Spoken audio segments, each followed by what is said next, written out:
that is completely unheard of and something that we've never experienced before. And to a certain extent, we don't even know how to handle it. We know that a lot of the major retailers, especially in America, have closed down. We'll talk briefly later on about the trading platform and how that's been affected, how the price lists have impacted upon our industry and the problem that is causing. But one thing I do want to say to all of us, please let us stay strong, let us stay united, let's think for each other, let's think about each other, and let's be unified as a diamond industry and do things that we've always known we've done, and we will come out on top of this eventually much stronger than we were before. The world has come to a standstill, not only in our industry, but in many other industries. As we said earlier on, a lot of the diamond manufacturer or diamond producers have stopped producing completely. And maybe that's not such a bad thing. Maybe this is where the pipeline will rectify itself and it will lead to a robust sales once this whole period is behind us. But one thing I do say is that we as an industry have always been strong. We always will be strong.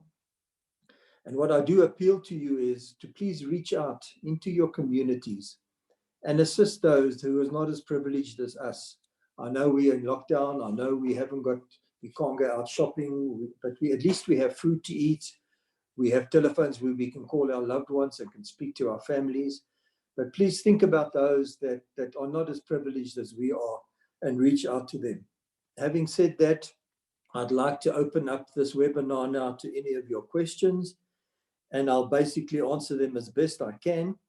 A lot of this is uncharted territory for us, or uncharted waters, and we have to make the best of it. So please just send me whatever questions you want, and I'll try my best to answer them. Thank you.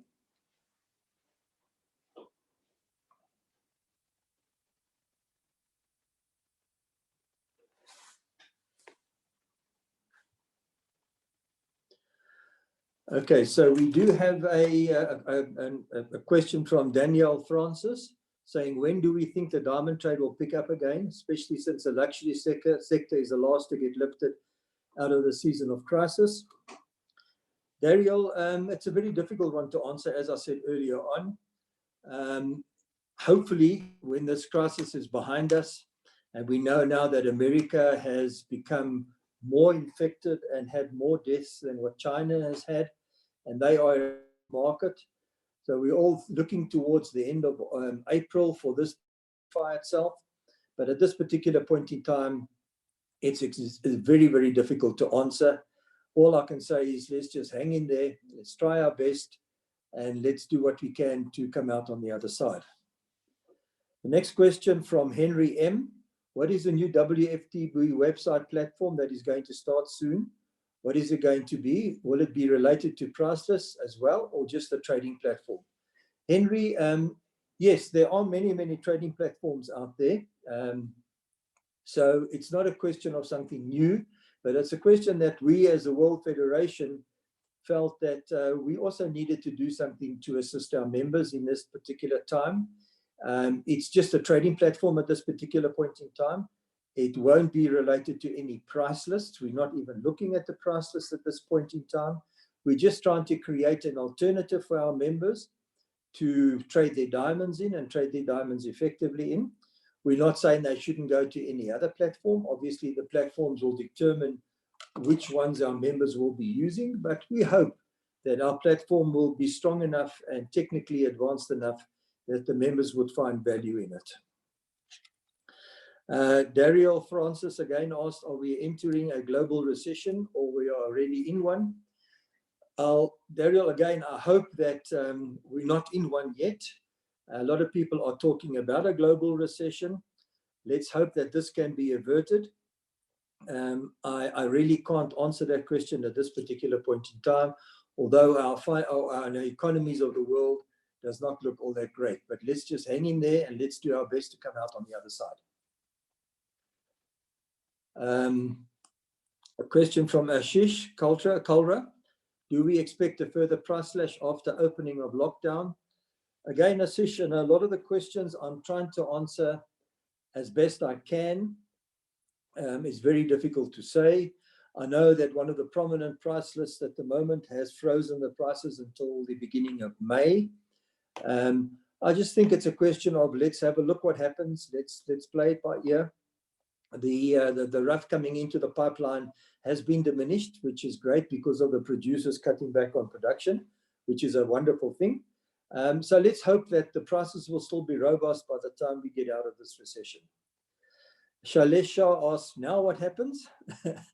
Shailesh, I don't know. I don't think anybody knows what's going to happen now. I think our major concern is that the governments around the world and the countries around the world managed to combat this virus, managed to put it to bed as soon as possible, that there's no more deaths and there's no more expansion of the virus. I think that is our immediate concern. In terms of ourselves as industries, I think we must just be ready that when the market does open up again, we're there to answer the demand, and hopefully there'll be quite a large demand for polished diamonds. And we can take advantage of that. So let's just hang in there and let's try our best. Darshan Shah asks, what will the future of the diamond industry be? Darshan, I have no doubt that there will still be a future of the diamond industry. I've always been positive. We've been through many, many previous downturns of the industry. We've been through many difficult times. I think of the early 80s. I think of the financial crash in 2008 and 2009. Our industry has come through it, and we've come out of it stronger than what we were before. Because I do believe that we are an industry that think on our feet, that our consumers want our product. It's something that the world wants. It will always be there for the world.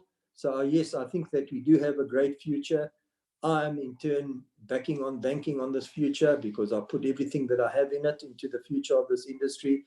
So I will be there, and I'm sure many of you will all be there as well. From Sahil Doshi, do I expect the prices of rough and subsequently polished to crash, fall like they did during the 2008 global crisis? Sahil, I hope not. I don't expect so, although prices have softened at the moment. We saw that with the sales of the rough in the tenders and that. We have seen a shortage of that, so and a lot of the producers have withdrawn their rough, waiting for the market to rectify itself. Sure, there will be a rectification in the market, but I do think that we have a strong industry, and I think the prices will come out there eventually stronger than what they were before. After lockdown, what are the steps to increase our business? And that's from Biren Vora. Biren, hi, nice to see you again. Nice to speak to you over the webinar. I think that basically we have to be ready for the businesses for our business when it opens again, and hopefully, as I said earlier on, not in the too distant future. We all do have stocks. I think we must be ready to sell our stocks. I think we need to start advertising again. We need to start pushing our product. We need to get out there to our customers and encourage business to take place. The Bhatia Yayesh says, nice to meet you, sir. It's great to meet you as well, Bhatia. If you have any questions, please send them through to me. From Rajat Chada, how to minimize losses on the existing stocks since values with respect of has been depreciated once open up post-lockdown. Again, Rajat, as I said earlier on, I'm hoping that there won't be too much of a correction in the prices. I think that with the lack of manufacturing in the major centers, including Surat, and the producers cutting back on the production of rough, it will create an environment where there will be a demand for our polished, and hopefully that will help the prices continue. Then we have a letter from Answer Live. I'm not sure who that is. And it says, of course, each country is handling their own banking issues with the industry, but is the World Federation also representing the world industry as a united whole, as most major banks are global now? Thank you for that question. And that's Amar Mehta. Amar, yes, definitely. In fact, In 3 hours' time, I have an executive committee meeting of the World Federation. We will be discussing what we can do to help our members and help the Bourses around the world. But yes, we do definitely see this as a global issue, and we will be tackling it globally. I spoke to the president of the Israel Diamond Exchange about an hour ago, and he had a meeting with their minister and with their banks, and they are very supportive. And I'm sure the other bourses around the world will be doing the same. But yes, we will be discussing this afternoon exactly what we as a World Federation will suggest to our bourses and what we as a World Federation can do for our members globally. From a Benefer Paymaster saying, what do you think about the issue of suppliers leaving Rapaport? How will things pan out?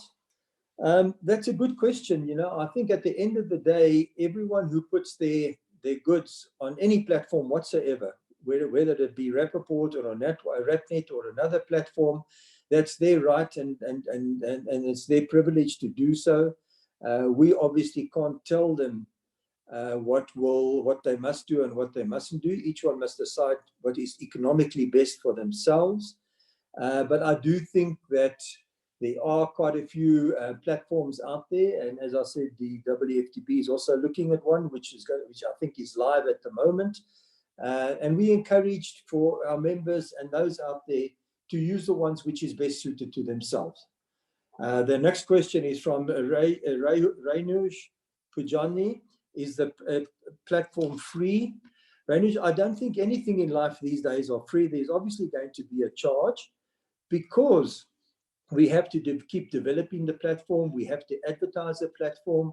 We have to make sure that the platform, and any other platform for that matter, is out there, is known to the public, known to the consumers, known to our customers. So it does cost a bit of money. So yes, the platform won't be free, but hopefully it will be of such a scale that will be attractive to everybody. Then from Harsh Soni, what steps has the WFTP taken in light of this global epidemic? As I said earlier on, Harsh, we've looked at the new platform. This is now going to go live in the very, very near future. There is already on a trial. We've had, on this particular platform, we've had quite a few, in fact, a lot of people putting their goods on. We have around about 700 or 800 suppliers on there already. I'm sure the other platforms are doing as well as we are. We'll obviously promote it and obviously encourage business through this. We're also looking to see what we can do as a World Federation, and when we have our executive committee meeting later on this afternoon. But we will keep you all we will keep you informed, and we will keep you up to speed about what is happening going forward. Ramadas Kamalada says, is diamond prices go up or down? What's your opinion about the Indian diamond market? Well, look, the Indian market is obviously one of our most important markets. It's one of our biggest markets as well. It's also one of the biggest polishing centers. And India has always, as we have as a diamond industry, always survived, and I'm sure they will as well. There's always been ingenuity from our members there. They will always do what is correct and do what is necessary to stay alive and open. And I'm sure that's going to happen. Will the prices go up or down? I wish I had a crystal ball, because that's the way to know when to buy and to sell.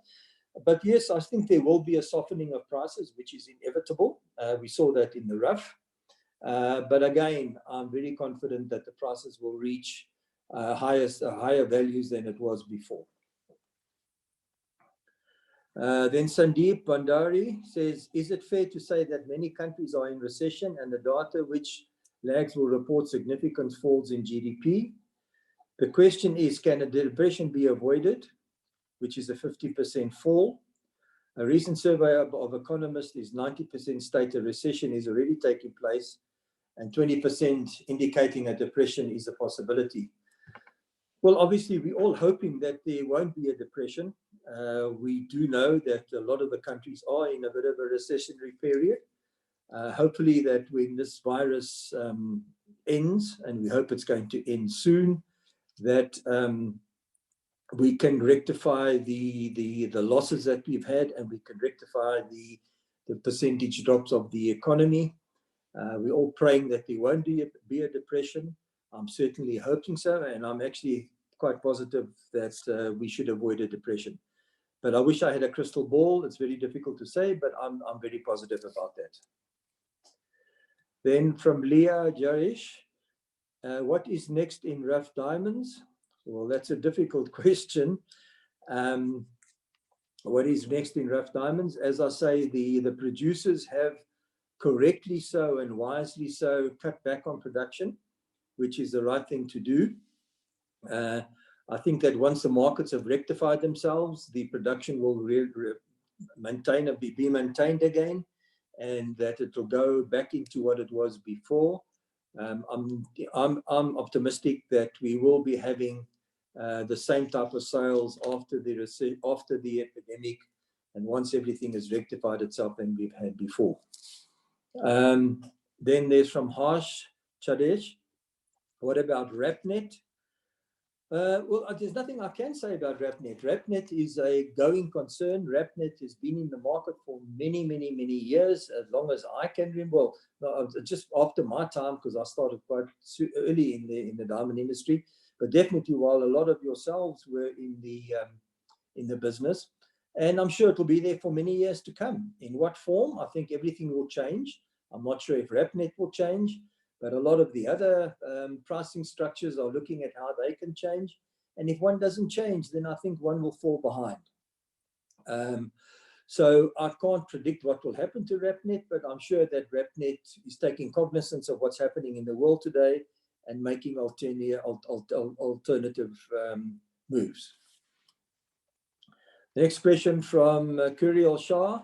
Do I feel that lab-grown diamonds demand will pick up as against natural ones? I personally don't think so. I think the dynamics will remain the same. As I said earlier on in many, many previous webinars and speeches I've given, lab-grown diamonds do have a niche market. They do have a place in the market as long as they're disclosed properly. There's no problem with them. But I think at the end of the day, the consumer will always, always want a natural diamond, which is a store of love and value. I think also, given what we're going to come out of with all the trauma and the losses that we've had because of the virus, people will want to buy their loved ones something that is lasting and everlasting. And I'm sure that's why they'll go into diamonds.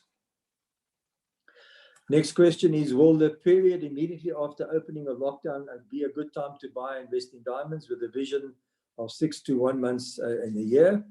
Ashish Kalra, Ashish, I know what I'm going to do. I know where I'm going to go in terms of what as far as buying and selling my diamonds. I'm the eternal optimist. I think, yes, we've got a very, very, very robust product. I'm still confident about our product, and I think we're going to do well. So although I can't tell you what to do, but I know what I'm going to do. And if you could read into my positive message there, I'm sure that you will understand where I'm going to and what my modus operandi is going to be going forward. Then we have from Yogesh Pugalia. I'm a diamond dealer from India, basically a manufacturer and retailer. Post this COVID-19 situation, what would be the scenario for our business? What should we focus on now to do? As in my country, everything is locked down by government for safety. Yogesh, yes, I'm in the same position. In South Africa, we are in complete lockdown. We can't even leave our homes except to go and buy the necessary provisions and medicines. In America, as you know, a lot of the larger stores have closed down. I think we just got to hang in there. We just got to persevere. It will change. We've got to be positive. We will come out of this. And I think that we will be able to increase where we were before the pre-coronavirus to where we are going to be post-coronavirus. So I'm very, very confident, and I'd like you all to be as optimistic as what I am. China and the United States are the largest consumers of diamonds. What will the economic impact of them be on some of the worst affected countries with the coronavirus? That's Prerna. Prerna, yes, China and America are the largest consumers of diamonds. We see that China has just come out of this epidemic and it's easing up quite a bit. And I think there are sales that are starting to happen again in China. The United States, which is going through what China went through initially, which is now the largest country affected by the virus, has gone into lockdown as well. It's certainly in many of the towns and provinces there. But I think, again, once the worst is over, it will revert itself and we'll go back into being the two big consuming markets. Then we got Drew P. The year that followed the last two recessions has been a good year for the diamond industry. Do you think history will repeat itself again? Undoubtedly, this is my opinion. And as you would have gleaned from all my previous answers to the questions, I'm very optimistic. We've always come out of it. We as a diamond industry and diamonds as a product have always come out of it stronger. And I think we will come out of this strong again. And I have a lot of faith that the product we have will be back to where it should be, and that is the symbol of love for the people, for the consumers out there. Then from Henry M again, do you think lab-grown diamonds are going to pick up even more after this crisis? People are going to be really concerned about the environmental impact of things once the coronavirus has passed. Henry, I answered this question earlier on, but I think you've had there's a nice little addendum to your question in terms of the environmental impact. What we mustn't forget is this, is that mined diamonds, natural diamonds, are of enormous benefit to the communities around it, especially in these difficult times. When all the businesses are closing, when restaurants are closing, hotels are closing, the mines obviously have to close, but they're also looking after their staff. So if it wasn't for the fact that we had natural diamonds, who would be looking after these people? Who would be looking after the masses of the population, the tens of millions who are working in the mining industry? And that is the mining industry will look after them. Do we have an impact on it? Yes, we do, but that impact is minimized because the diamond mining itself has a minimal impact on the environment. And once the mining is finished, there is the environmental laws in place that actually regulates the return of the environment to what it was before the mining started. So I don't believe that the consumers will be concerned about the environmental impact because A, I believe it helps the communities that they operate in, and B, the mines will be returned, or the areas around the mines and the mines itself will be returned to the natural environment it was before they started mining there. Harsh Gupta has asked, what do you think the demand in 2020 and 2021 will be for diamonds? Again, I think that I have answered that question quite extensively with a few previous ones.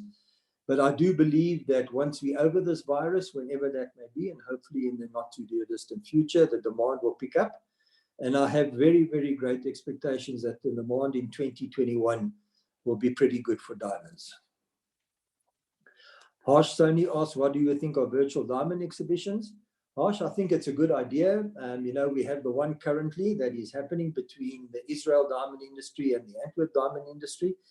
And I think everything like this is an innovation that has just come about. When we look at the diamond trade shows that were started many years ago, originally in New York, and then it went to Antwerp, and then it went to India, and then it went to Israel, and it's become a great success, these diamond shows. I think the virtual diamond exhibitions can actually play a very positive role. So I think, yes, whatever is innovative or whatever helps us to do more business, then I think it's going to be great.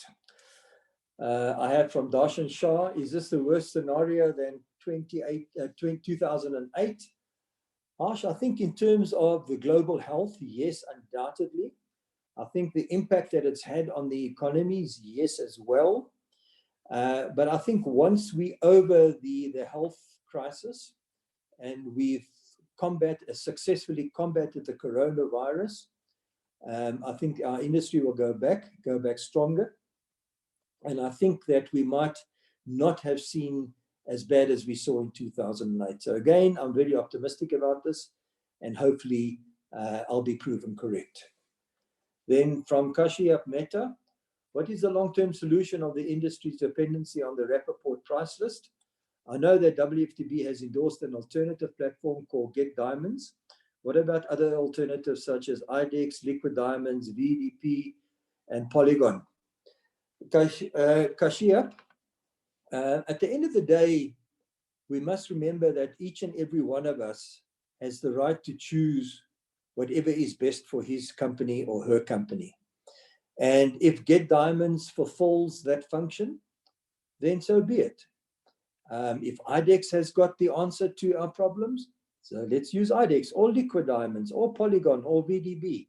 So what I'm saying is that whatever website is out there, whatever platform is out there, as long as it can fulfill the needs of our members, then I think that is the one that our members must go to. So it's not a question of the WFTB or any other entity for that matter recommending a particular website. What we can do is to make sure that the websites operate ethically and correctly, and our members must then choose which is the best one for them. The Get Diamonds is the new one on the block, and let's hope that the technology and their way of approaching things are pretty robust, and people will find value in it as they found value in all the other websites as well. Will this scenario accelerate man-made diamond sales? Upkaran Chawala. Upkaran, I think I have answered that. I don't think so. I think the dynamics will remain the same. In fact, I do believe that maybe our polished natural diamond sales will increase once this is gone, once this is behind us.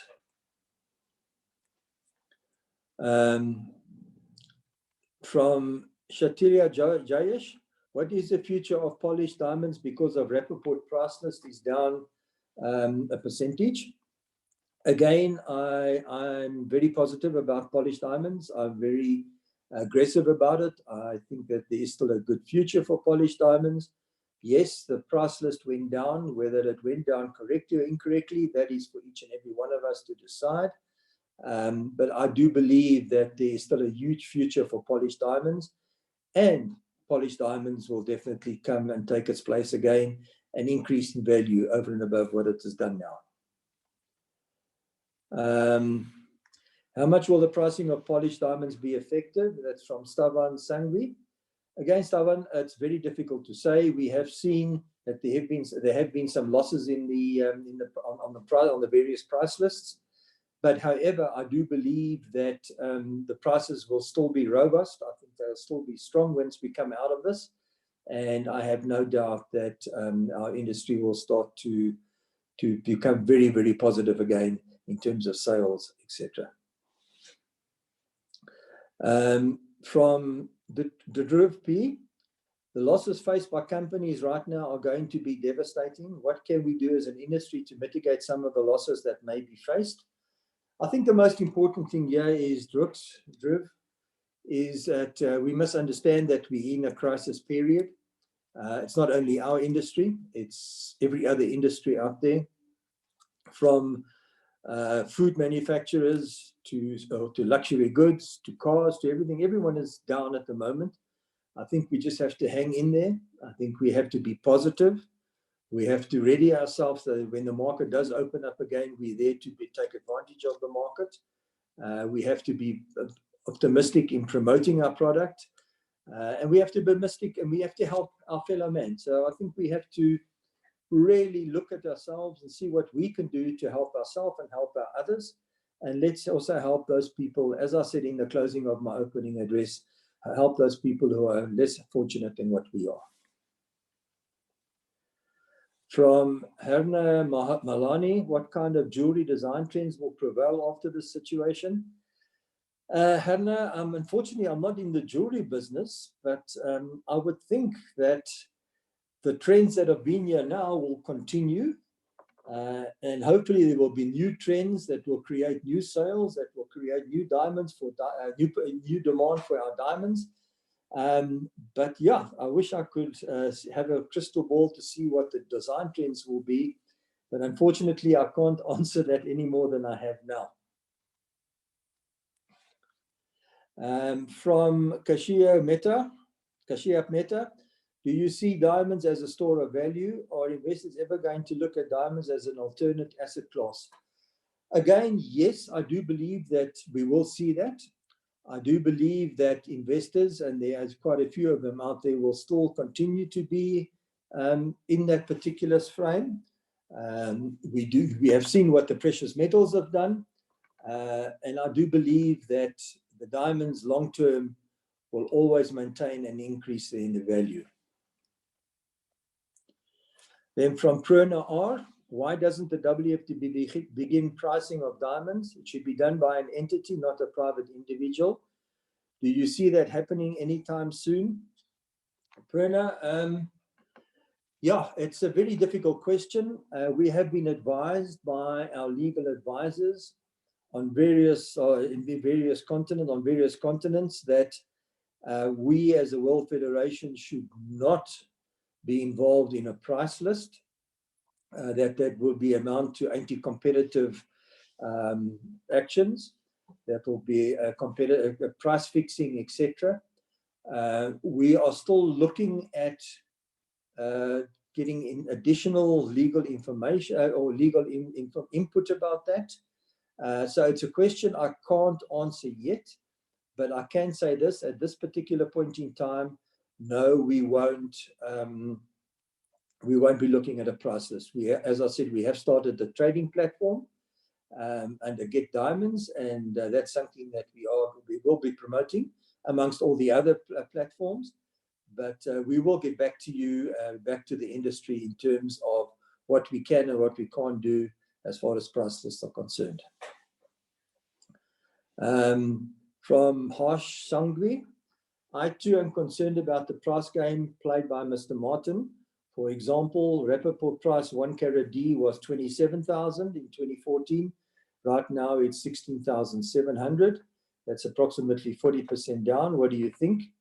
Is Rapaport trying to take natural diamond prices near CBD? How do we make our customers believe that diamonds is a good option to invest? Obviously, I can't speak for Mr. Rapaport. That's something that he would have to speak for himself. He would have to obviously justify the prices that he has on his price list. But just to give you my 10 cents worth in terms of diamond pricing, there was a survey done about 4 years ago by a very, very big independent international company. And they determined that within the next 10 years, there will be a shortage of supply over demand. And the demand is driven obviously from China, America, India, and the Pacific Rim countries. That would create a shortage of natural diamonds in the market. And once you have a shortage of natural diamonds, you always have a price increase in diamonds. So I personally am very, very positive that there will be a robust price structure for diamonds, for polished diamonds. So much so that I believe that those in the mining sphere will be advantaged of it as well. And those that are in the diamond polishing sphere will also have the advantage of that. So yes, I'm very, very positive about the robustness of the price of diamonds going forward. From John A. Thank you for taking time to do this webinar. It's a pleasure, John. You asked, I would really like to know your thoughts on how this global crisis is different from past market crashes and what you will see different in the way business starts again. Some are predicting a sudden spike in markets and everything going back to normal. Well, John, I think the first thing is that this crisis has been brought about by a virus, not by any financial constraints, etc. Although the virus has led to financial problems in many countries because of businesses closing down, not only the diamond business, but every other business that we can speak about. But I do believe that there is inherent a strong structure underlying this, and that when the health crisis and the health scare is behind us, we will be able to pick ourselves up and we'll be stronger than what we were before. I hope that answers your question. From Stefan Sangvi, how much will be the delay in payments? That's an interesting one, Sangvi, and Stefan. And it's actually one of the things that we're going to discuss this afternoon at the executive committee meeting. One of my executive committee members asked if we as a World Federation can take a stance and give guidelines about the deferment of payments. It's one I can't answer you now. We will be discussing it this afternoon, and a lot of the discussion that we will be having this afternoon in terms of the trading platform, in terms of the market conditions, in terms of what the Bourses must do in the various countries, in terms of what the WFTB is going to do, we will be conveying to yourselves. So please watch the space, and we will be able to answer your questions after the EXCO meeting this afternoon. John A. asks, how can we embrace technology to help us better in the diamond industry? Well, I think, John, technology, and I've always said this, and I embrace technology, is a great thing. We see now that there's this virtual trading platform trying to now counter the lack of travel that we have because of the virus, where people can now go virtually online and do trading. We've seen that one of the big technology companies have online grading systems now. So, and we've seen in the polishing how that's incrementally increased in terms of technology. So I think that, yes, the more technology we have, the better it is for the industry. I'm one for it. I embrace it. And I think we're going to see huge things coming out and exciting things coming out in the near future. From Roscoe B, do you see a high increase in manufacturers going bankrupt or facing banking issues as sales are completely stopped? Which are the top 3 countries you feel would be most affected diamond trade-wise due to the COVID? I think obviously there will be some fallout from this. There's no doubt there's going to be some fallout, Roscoe. I do think that we are going to see some banking issues, I must say, and I'd like to thank the banks. They understand the crisis we're in, and they're making moves. They're doing things to help alleviate the problem we're facing. And they are actually reaching out to their customers and see where they can help. I think that, yes, there are going to be a few major countries, bigger countries that will be affected. As you heard earlier on, Surat, which is the world's biggest trading polishing center, has closed up completely, which undoubtedly will have an effect upon the diamond trade. And as in other diamond manufacturing centers as well, this is also going to happen.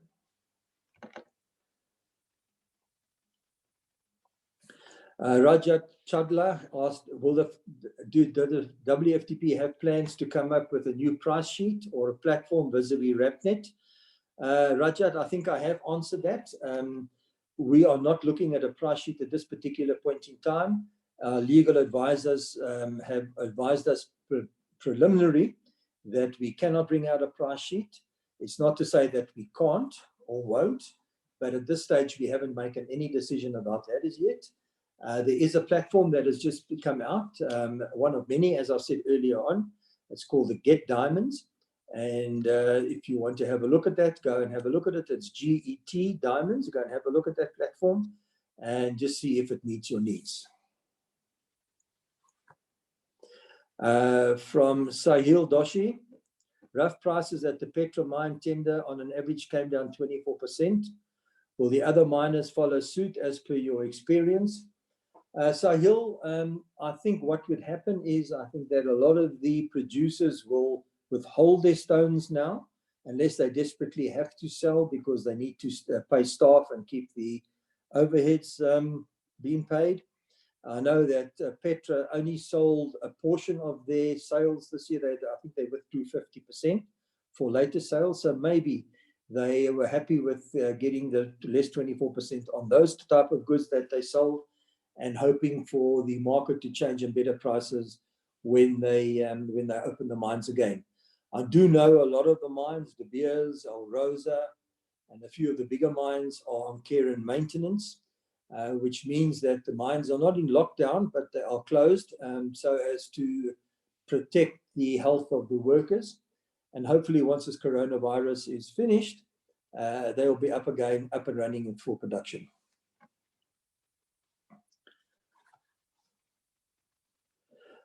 From Henry M, how can the WFTB begin marketing diamonds like De Beers used to, so as to increase sales and demand for Global's Diamond League? One of the things about marketing diamonds is it costs a lot of money. But what I think that we have as an advantage, and this is what we're also doing, is we have many, many members around the world. We have 29 diamond exchanges around the world, Henry. And if each and every one of our members, and there are tens of thousands of them, become ambassadors for diamonds, I think that will incrementally increase the generic advertising for diamonds. We're also looking at how we can support our partners in the industry globally, like the Diamond Producers Association with their video campaigns. We do support them in what they're doing, albeit not so financially, but definitely in terms of our membership. So I think it's something that we all have to do. We definitely have to help each other promote the diamonds. We have to promote it wherever we can. We have to show the consumer that we are a robust industry, that we are a transparent industry, that our product helps the communities where it's mined and polished in and sold in. So we must do all our own things. So yes, I think it's a global marketing initiative. And hopefully, as and when our industry and the WFTB comes into more funds, we'll allocate those funds for more advertising campaigns. We do have our LinkedIn site where we put out video campaigns. If you'd all like to have a look at it, you can see it on our website. I do have a blog that goes out every week. We do have a weekly newsletter that goes out. And these are all small ways each and every one of us are doing. It's all things we're doing to make it the demand and to make the exposure of the diamonds, polished diamonds out there more global. And for Sandeep Bandari, he says he agrees with us, my sentiment on depression. Thank you ever so much. From Philippe Hurley, hope you and your family are safe and the situation where you are in is in control. I want to ask your thoughts on how we can take care of our employees and what steps should be taken to make sure business moves after the global lockdown. Philippe, thank you for that very, very pertinent question. If I can speak for myself, I've closed up the offices in Johannesburg. As you know, I said earlier on, South Africa is in a complete lockdown. Our offices are completely closed. We've encouraged our staff to stay home. We've encouraged them not to socialize. And if there's any socializing to be done, that's got to be done at least 2 meters apart. And this is one of the things that's happening in South Africa. And obviously, I would suggest that the same happens overseas if it's not already happening now. So I think we all have to be aware that once we've managed to flatten the curve of the coronavirus, the growth curve, then we can start going back to normal things. And I think the more we adhere to the strict regime that the various health authorities have asked us to maintain, the quicker we can overcome this virus. I just hope it's not going to be with too much loss of life. We've lost too many lives already. But I think if we all do our little bit, and each and every one of us does our little bit, and each and every family does their little bit, then we'll come out of this stronger than what we were before. Biran Vora, how to fight against lab-grown diamonds after lockdown. Biran, for me, it's not a question of fighting lab-grown diamonds. I've never had an ongoing battle with lab-grown diamonds. I've obviously sometimes been very disappointed in the way they've advertised lab-grown diamonds, trying to run down our natural diamonds. But I've never really wanted to go to war with the lab-grown diamonds. I think they have their niche. They'll always will be able to sell their lab-grown diamonds, just as we will be able to sell our diamonds. So I think each and every one to their own. But what I do urge each and every one of the persons in the synthetic diamond sphere is to please treat each one of us with respect and try not to denigrate the other product at the expense of their own product. From Kiru Ankolia, what are the main points that are affected by Corona? If I read your question correctly, Kiru, I think it's a question that In terms of the consumer market, globally, it's closed down. There's almost no consumer market, so to speak of. All the major retail centers are closing down. All the shops are closing down to prevent the spread of corona. And I think that is the main effect. All the factories are closing down, or have closed down, until the coronavirus has been defeated. And I think that's what we've got to do, is to basically just take a very, very mature stance on this and make sure that we don't add to the growth of the coronavirus. From Ashish Kaira, in the B2C market, the consumer is concerned about the diamond rates and about diamond rates and availability. What best we should guide or advocate to the clients to keep the businesses going? Ashish, I just think that we should basically say to our clients that this too shall pass. The coronavirus will pass.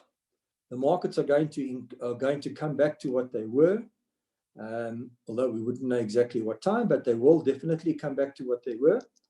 And just to hang in there and be positive. And I think it's going to be business again in the near future. We just got to make sure that we're there and take advantage of it when it comes.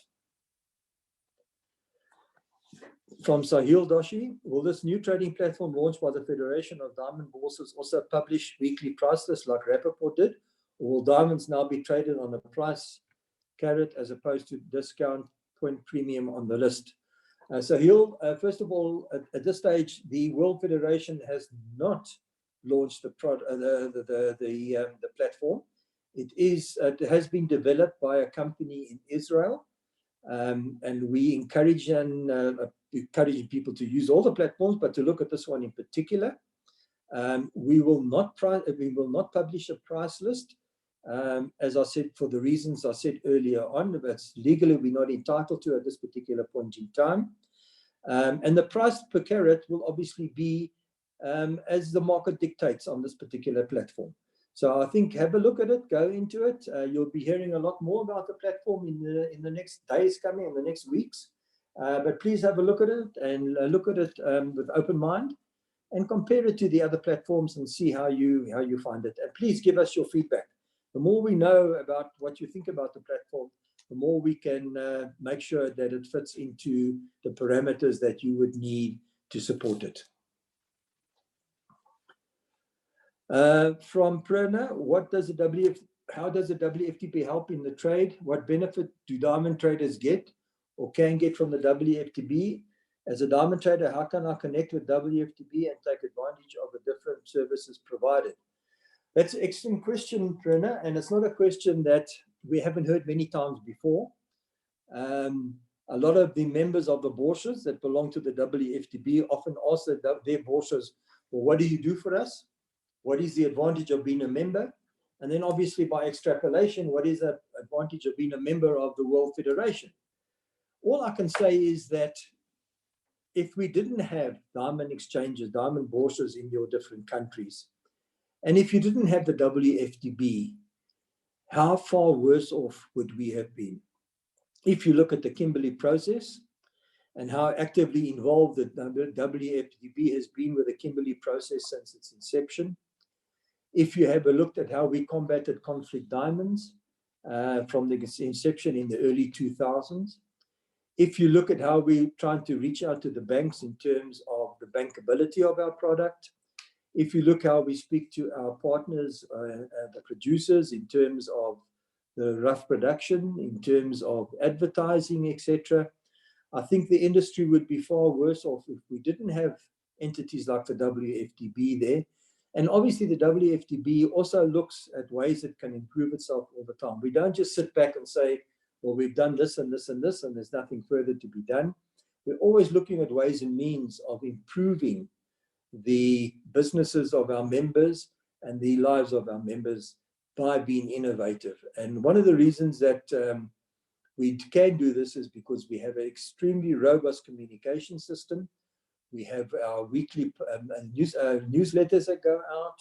We have press releases that go out, as I mentioned earlier on. We have blogs that go out. We're on social media. And we're doing all of this to promote the world, to promote diamonds. And each and every one of you are actually members and actually ambassadors for diamonds. And you should also fight the fight and shout the shout about diamonds. And how can you connect with the WFTB? I'm not sure which country you are situated in, Perna, but what I would suggest you do is join your local diamond exchange, one of your bourses locally. You can go onto our website, the WFTB's website, to see which is the bourse in your country. By joining them, you'll also be joining the activities of your local industry. And if you get involved and become involved in the executive committee, etc., maybe one day you can help us on the global front as well. And we look forward to working with all the youngsters and the young generation coming through. Deepak Mishra says, what are my thoughts on boycotting of Rapaport price list is concerned? Deepak, it's one thing I've never done, and that is boycotted anything. I think it's a decision that each and every person must take by themselves, see what is best for them and for their businesses, see which price list or even which trading platform, as I said earlier on, best suits their needs, and then to support that particular one. So would I boycott any price list? No, I won't. But I will support a price list that I believe will support my business and support what's best for me. I hope that answers your question. Amar Mehta, does the World Federation have plans, suggestions to support, rehabilitate the workers, cutters of our industry globally?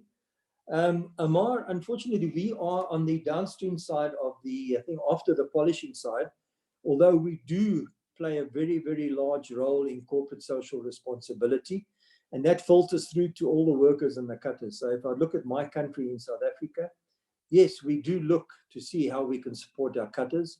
We do support the cutters that are not working at the moment in South Africa, and I'm sure that's happening all around the world.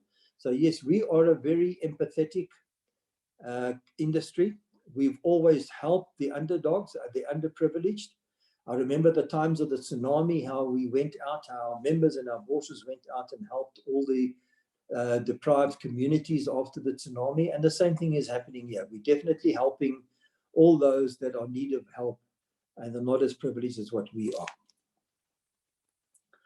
From Deepak Mishra. Also, is Rapaport's price list the thing that has stopped the prices of diamonds from skyrocketing in the past years, according to you? Deepak, that's an interesting question. I don't think so. I think that what we've had in the past, and let's go back 20, 30, 35 years, where we had the monopolistic situation in terms of the rough production, where the price was manipulated. What we have now is a consumer demand price, where the consumer will demand, will actually, let's set out the rules and the regulations of the pricing. As soon as there's large demand, obviously the price goes up. As soon as there's a lack of demand, the price goes down. So this is a supply and demand, in my opinion, price that to me is a good thing. It's not dictated by any one person. The price lists you see out there are merely an indication of what's happening in the world out there. Whether some of them are right or wrong, that's for ourselves to determine privately. But I do believe that there's no one entity in our industry today that can really determine the price. It's a supply and demand, consumer-driven situation, and hopefully that will be reflected in all the various price lists. From Darshan Shah, what does the WFTB think about polished diamond demands in new financial year? And what will the WFTB steps take for creating demand? Darshan, I've answered this one before, and I think there will be in the balance of the second half of this year, and definitely in 2021, I do believe that our markets will be strong again. We as a World Federation are looking how we can, through social media, through our websites, through supporting the various initiatives of the various producers and the DPA, pushing polished diamonds to the consumer. And as I said earlier on, it's vital that each and every one of you and all our members out in the world there are ambassadors for the diamonds in the diamond industry. and thereby reaching the consumer base out there. And so we each have to play our role, we each have to be positive, and we each have to work towards a bigger say of the diamond industry. What is, from Henry M, what is your view on the drastic price drop by Rapaport and boycotting by the industry players? Henry, as I did say to you, it's something that each and every person and company has to make their own decision about. I have my own thoughts about that, which obviously I would not like to share with you because it's a public forum or with everybody out there. But each one must judge the situation as they deem fit and as they see best. And then you can either decide to boycott a list by withdrawing your goods, putting your goods on there, or continuing with the list, speaking from within. But at the end of the day, it's each and every one of us has to decide what is best for our company and ourselves by comparing and benchmarking the various structures out there. And there will be quite a few extra structures coming out. And you must have a look at all of them and decide which is best for you.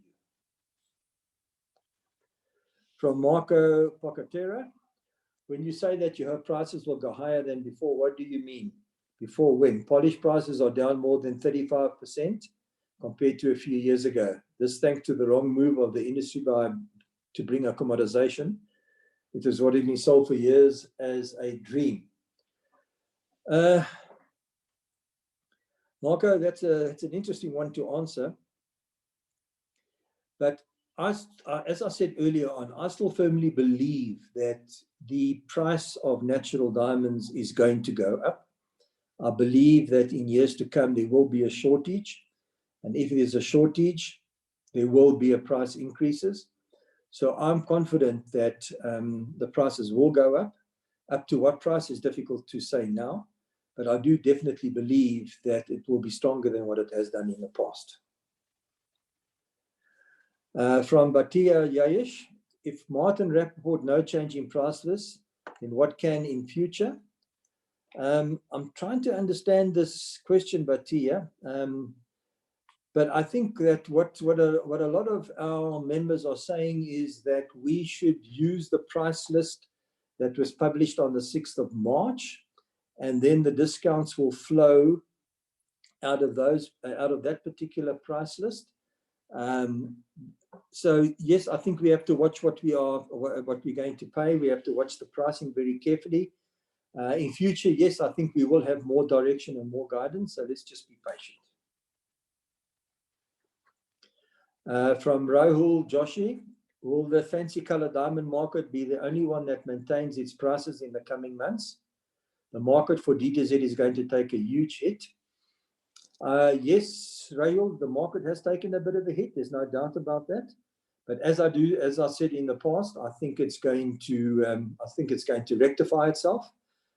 Fancy color diamonds have always been maintained because of the scarcity, but natural diamonds will also be robust in the years to come because of its scarcity and the scarcity that it's going to come from the lack of supply.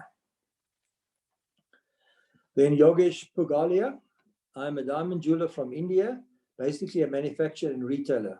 Post this COVID-19 situation, what will be the scenario for our business? What should we focus on now to do? And as in my country, everything is locked down by government for safety. As I said earlier on, Yogesh, I think we're all in the same boat. In South Africa, we're all in lockdown. In America, they're in lockdown, and a lot of the retail stores have closed down. In India, as you know, India is in lockdown, and Surat is closed. I think we just got to hang in there.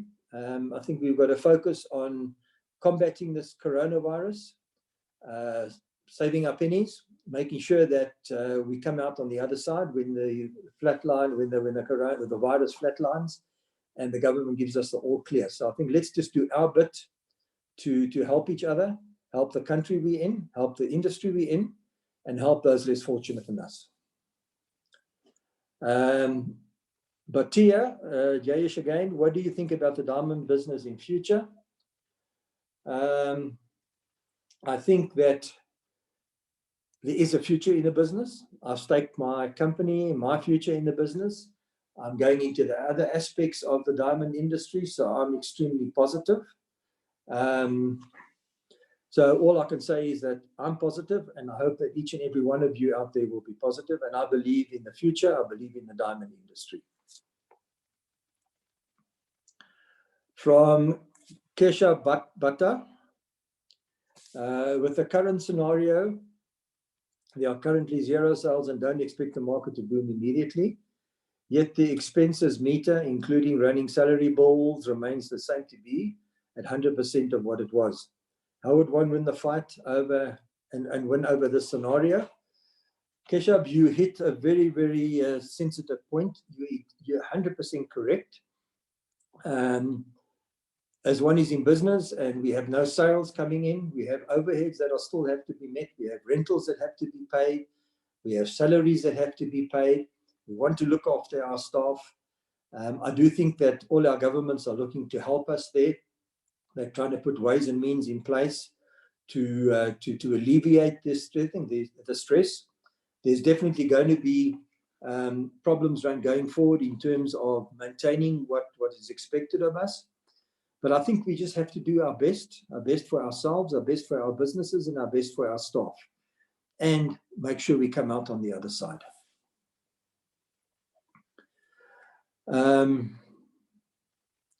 As a sensitive and sensible marketer, what content can we market around in these times? As aggressive diamond and jewelry marketing looks weird in times when people are talking about deaths around us. Keshav, you are again 100% right. I think that we have to be sensitive to what's going on around us. I think that we have to rather look to see what good we can do in the world that's suffering at the moment. I think let's have a look to see what we, in our little ways and in our businesses, can do to help. In South Africa, there's been some of the larger, wealthier families who've donated large amounts of money to help alleviate this crisis. I think each in our own small way should be doing something, even if it's just a food parcel to the disadvantaged and the underprivileged, or to medical supplies. And I think each and every one in our own way should be contributing towards that. Harsh Gupta, what are the new things you're keeping our eye on in the industry? Harsh, at this particular point in time, I think we're just watching to see how best we can overcome the virus, the coronavirus.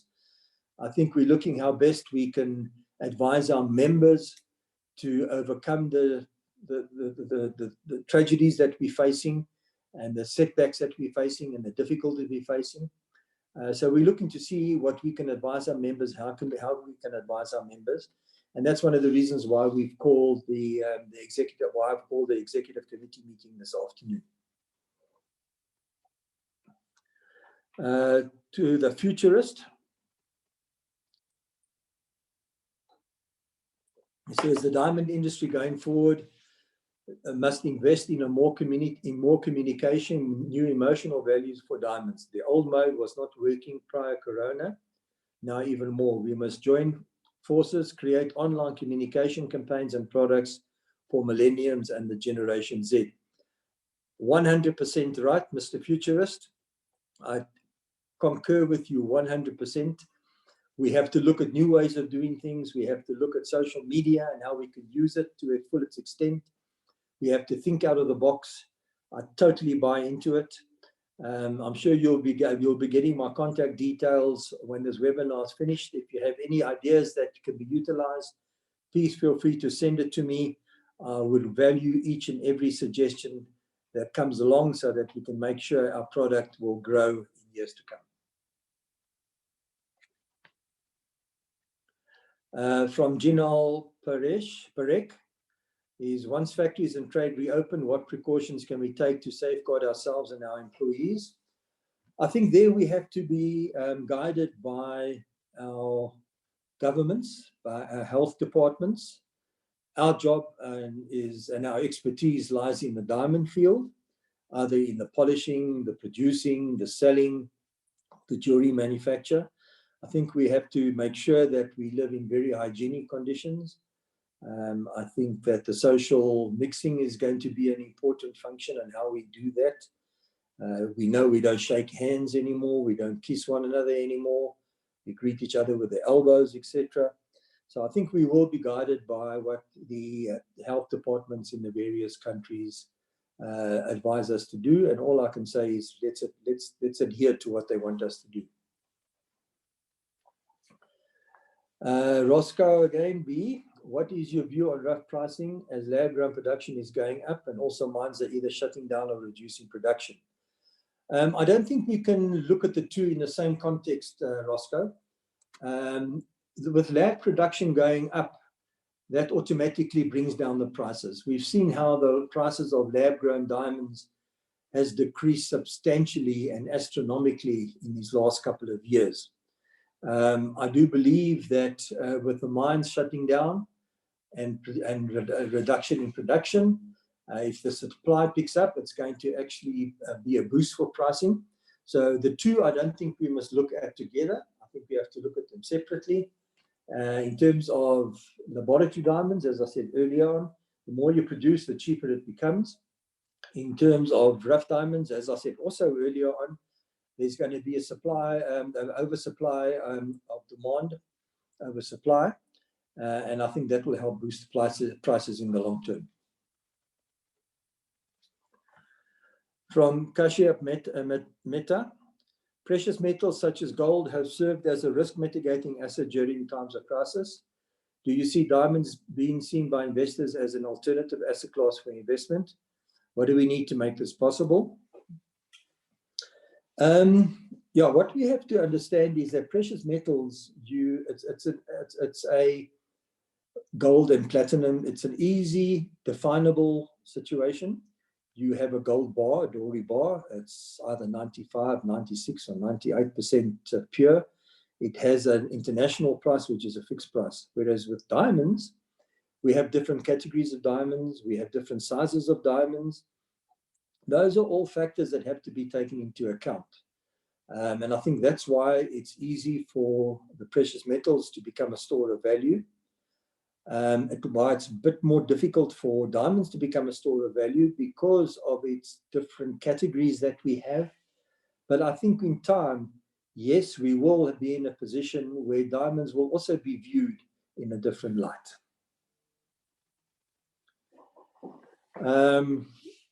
Ashish Kaira, in the B2C market, the consumer is concerned about availability and prices. What best should we suggest to clients to smooth our flow of our business after opening lockdown? I think I have answered that, if I'm not mistaken. I just want to see if there was any other calls. No, I think I have answered that particular one. And I'm not sure if we've got the time to go back into that. Then from Niraj P. Sir, I do believe people will buy diamonds more than ever, as a diamond is forever. Which diamonds do you see picking up first? Which would be the best investment? I think I've answered a similar question before. It's very difficult to say. I think all diamonds are good. All diamonds are forever. Obviously, you have the diamonds which goes into jewelry, the smaller goods, etc. And then you have the larger stones, which people buy for investment, which people buy for a special purpose. And I think each one will have its niche, but each one will go up incrementally on its own. So it's difficult to say which one will pick up first, but I do think that it will definitely pick up. From Prerna, since WFDB is not allowed to do pricing, who do you feel should actually do pricing without having any personal or other interests in mind?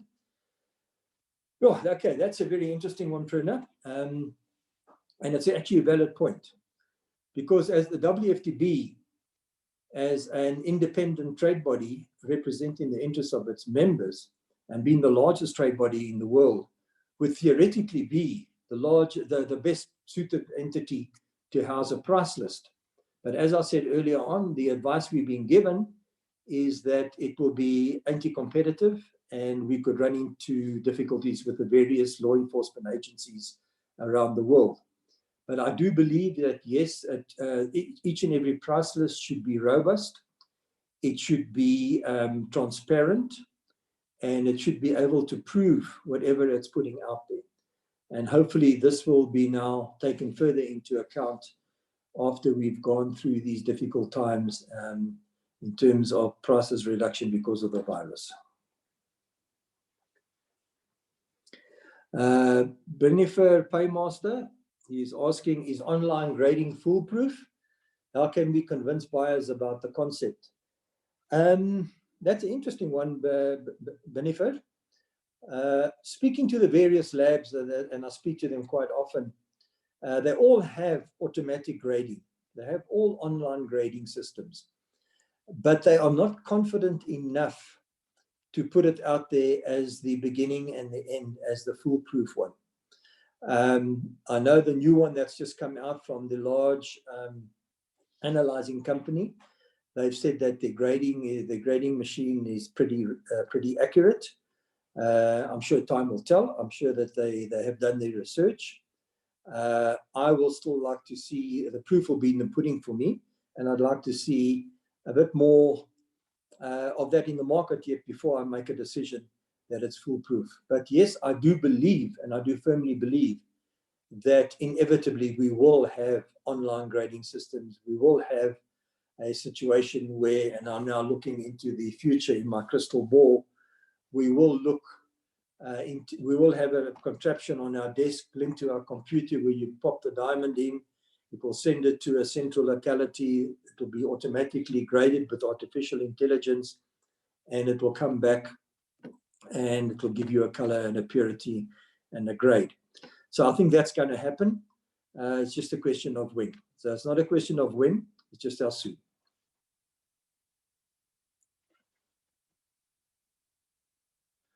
Harsh Gupta, thank you for your time and knowledge. It's a pleasure, Harsh. And he asked geographically where you see the trading hub headed.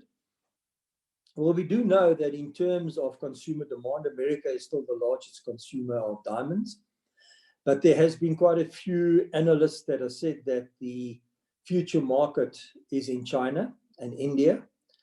So I think that the future markets will between those three will geographically be in America, China, and India.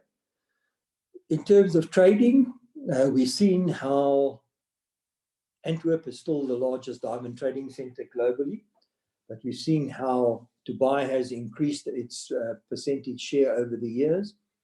We see how India has increased its share of the market.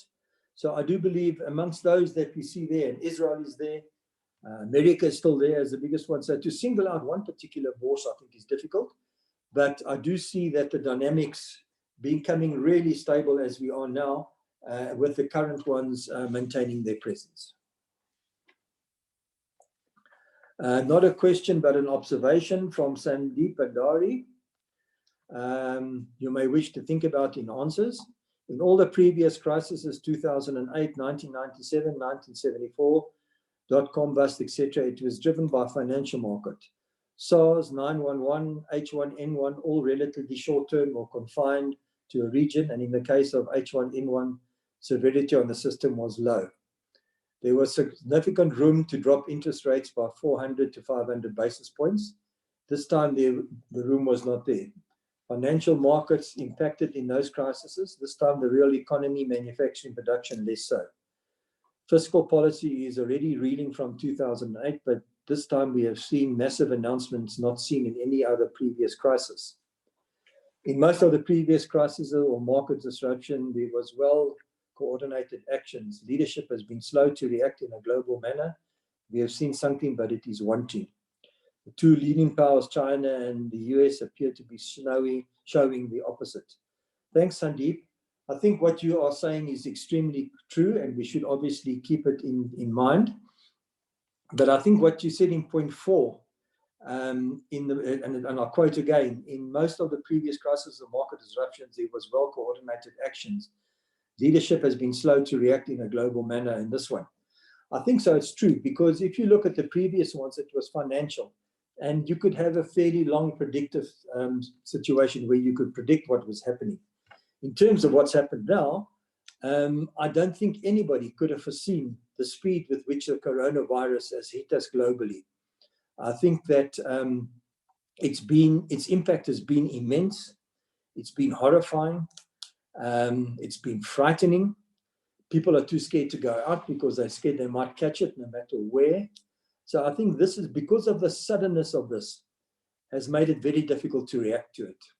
I think what the governments have done, what we have done, what industries have done is admirable, because I think we've done a lot to try and combat it. But it's something, this is new territory for us. We don't know where we're going to go with this. We don't know what's going to happen afterwards. We can only be optimistic, which I am. But it's been a real eye-opener for us in terms of the sheer speed with which this has hit the world. Roscoe B, can the WP try and make diamonds an asset that is easily converted to money like gold? What are your views on this, and how can it be done to help lift the market? Well, Roscoe, I don't think that is the job of the WFTB. I think the WFTB creates an environment for our members to trade safely, trade ethically, trade robustly, trade with one another, have a means of communication with one another. So I think we are conducive to helping the trading conditions. In terms of converting diamonds to monetary value, I think that's something that the social media out there, the other periodicals out there would be more attuned to doing. But yes, we as the World Federation can make sure that we can create a conducive environment for easy trading. Then from Kayo, thank you very much for giving me a good guideline. It's a pleasure anytime.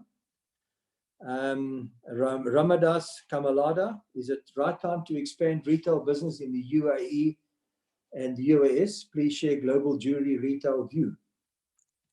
I think what is interesting here, Ramadas, is that whatever happens in the retail side eventually happens to us, or happens to us and then to the retail side, because whatever we've got gets sold in the retail sector. So I think, yes, the retail businesses are going to expand in future. I spoke earlier about the markets increasing over the next couple of years. Obviously, this coronavirus was a tremendous setback for us. But I do believe that, and I'm a firm optimist in the increase in sales in the retail jewelry sector. The UAE, we've seen astronomical growth in it, and I'm sure it will grow in the future. The US has seen ongoing growth even in these difficult times, and we will see growth in India and China. So yes, I think I've got a very positive global view on the retail industry. Diana, can you please tell us again how young generation can become an ambassador for the diamond industry? Wow, Diana, I wish I had another 2 hours to speak about this. But what I do say is this, is that each and every one of us should be promoting diamond jewelry. Each and every one of us should be speaking to our friends out there, to speaking to whoever we come in contact with, to tell people about how good diamonds are doing in the world, to promote how diamonds are a store of love and store of affection. We need to start taking it and going out into the social media, sending it out on our Facebook pages, sending it out on us on our WhatsApp, on our LinkedIn, on our Instagrams, just talking about diamonds and promoting diamonds and putting pictures out there of diamond jewelry, just promoting diamonds and diamonds jewelry whenever we get the chance to. So I think that's what we really need to start doing. From Roscoe B, don't you feel each one should have their own pricing, like cost plus profit is selling price, so each one has their own selling price and no comparison to backup or lists? Roscoe, it's an interesting one. I think back in the days before the Rapaport price list, and now I'm giving away my age, where we used to get a diamond, and let's say a polisher brought me a 1 carat diamond, and he said, I believe it's an IVVS. So I looked at it and I said, no, I think it's a J. And that was also before times of certification. I thought it was a JVS1. He says, I wanted 3,300. I said, I'd offer you 2,700. And then eventually we'd meet each other halfway, and I'd buy the stone, let's say for 2.9 or 3 or 3.1. Those were the old days of doing prices. Unfortunately, nothing stays the same. And that's just what I was talking about, online grading of diamonds. Nothing stays the same. Everything changes. And I think how we do business is going to change. How we interact is going to change. The price list, I have no doubt, will change. It can't remain the same all the time. The trading platforms are going to change. So yes, each and every one of us is going to do business differently. Should we have our own price list? But what is our own price list? How do we compare one price to the other? So I think this is something that the jury is still out on. But there should be some, in my opinion, there will definitely always be some sort of guideline. There'll always be certification in this thing, because that gives the consumer confidence. And it gives a lot of our members a benchmark which we need.